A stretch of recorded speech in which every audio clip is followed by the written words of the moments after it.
Okay mga bossing, so kunting paliwanag lang no kung paano nga pala natin kinabit yung ating engine guard no dun sa ating Winner X. So ito kahit gabi. So ayan, para lang sa iyo bossing na nag-comment.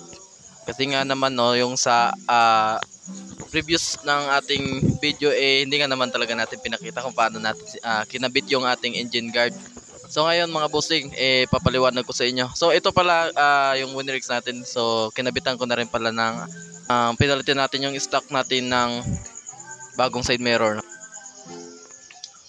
So ito na mga bossing, kunting paliwanag lang dito sa ating engine guard kung paano nga ba natin ito nakabit no. So ito, itong engine guard na to, madali lang naman talaga to ikabit kaya hindi ko talaga pinakita kung paano to ikabit no dun sa previous videos natin.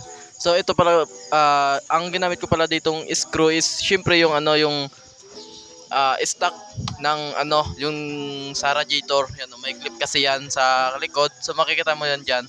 Ayan yun mga bossing. So yan pa rin yung ginamit ko, stock pa din. So doon naman sa kabila. So ito siya. So sa kabila naman ganito. So ang ginawa ko dito mga bossing.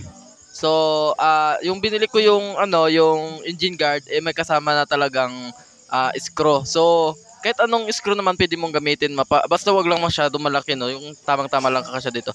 So dito nga pala sa engine cover natin, dito sa bandang kaliwa ng so ginamitan ko dito ng screw and then nag-spacer ako ng goma para lang kasi yung screw ko kasi mahaba yan, kasi kapag walang spacer na yan is talagang lalapos dun sa kabila.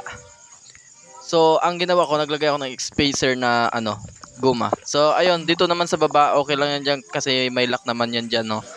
So ayun mga bossing, so hopefully ay naintindihan nyo at yun lang naman, napakasimple lang at sana okay tayo. So ayun, so kung may tanong pa kayo ay mag-comment na lang kayo dyan sa baba. So ayun, ayos.